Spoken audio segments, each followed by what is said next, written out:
Chapter 49. The invading Lamanites are unable to take the fortified cities of Ammonihah and Noah. Amalickiah curses God and swears to drink the blood of Moroni. Helaman and his brethren continue to strengthen the church. And now it came to pass in the 11th month of the 19th year, on the 10th day of the month, the armies of the Lamanites were seen approaching towards the land of Ammonihah. And behold, the city had been rebuilt, and Moroni had stationed an army by the borders of the city, and they had cast up dirt round about to shield them from the arrows and the stones of the Lamanites. For behold, they fought with stones and with arrows. Behold, I said that the city of Ammonihah had been rebuilt. I say unto you, yea, that it was in part rebuilt, and because the Lamanites had destroyed it once, because of the iniquity of the people, they supposed that it would again become an easy prey for them. But behold, how great was their disappointment! For behold, the Nephites had dug up a ridge of earth round about them, which was so high that the Lamanites could not cast their stones and their arrows at them, that they might take effect. Neither could they come upon them, save it was by their place of entrance. Now at this time the chief captains of the Lamanites were astonished exceedingly because of the wisdom of the Nephites in preparing their places of security. Now the leaders of the Lamanites had supposed, because of the greatness of their numbers, yea, they supposed that they should be privileged to come upon them as they had hitherto done. Yea, and they had also prepared themselves with shields and with breastplates, and they had also prepared themselves with garments of skins, yea, very thick garments to cover their nakedness. And being thus prepared, they supposed that they should easily overpower and subject their brethren to the yoke of bondage, or slay and massacre them according to their pleasure. But behold, to their uttermost astonishment, they were prepared for them in a manner which never had been known among the children of Lehi. Now they were prepared for the Lamanites to battle after the manner of the instructions of Moroni. And it came to pass that the Lamanites, or the Amalickiahites, were exceedingly astonished at their manner of preparation for war. Now if King Amalickiah had come down out of the land of Nephi at the head of his army, perhaps he would have caused the Lamanites to have attacked the Nephites at the city of Ammonihah. For behold, he did care not for the blood of his people. But behold, Amalickiah did not come down himself to battle. And behold, his chief captains durst not attack the Nephites at the city of Ammonihah. For Moroni had altered the management of affairs among the Nephites, insomuch that the Lamanites were disappointed in their places of retreat, and they could not come upon them. Therefore they retreated into the wilderness, and took their camp, and marched towards the land of Noah, supposing that to be the next best place for them to come against the Nephites. For they knew not that Moroni had fortified or had built forts of security for every city in all the land round about. Therefore they marched forward to the land of Noah with a firm determination. Yea, their chief captains came forward and took an oath that they would destroy the people of that city. But behold, to their astonishment, the city of Noah, which had hitherto been a weak place, had now, by the means of Moroni, become strong, yea, even to exceed the strength of the city Ammonihah. And now, behold, this was wisdom in Moroni.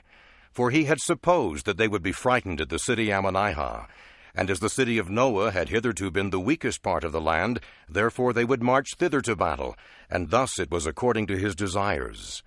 And behold, Moroni had appointed Lehi to be chief captain over the men of that city.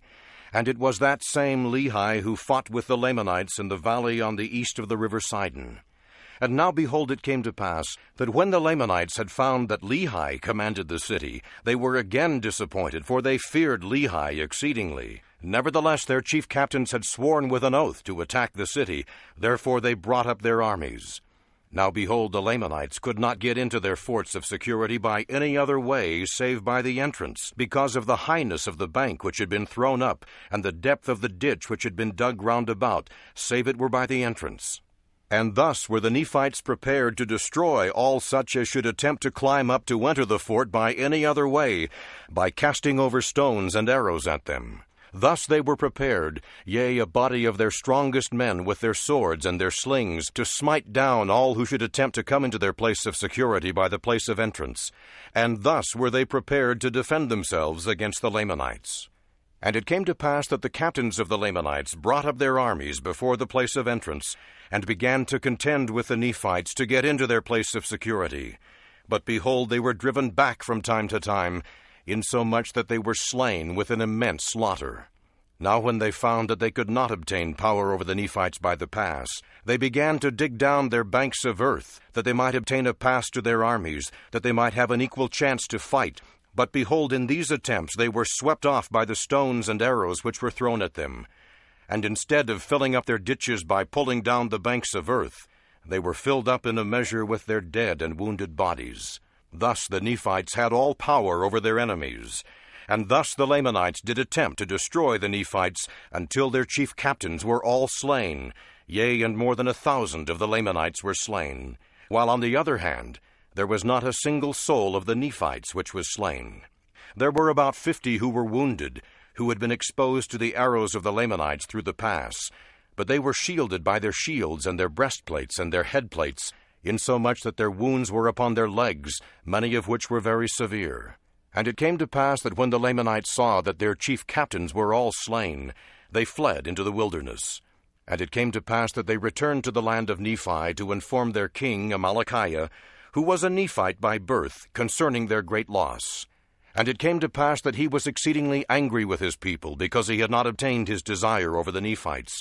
He had not subjected them to the yoke of bondage.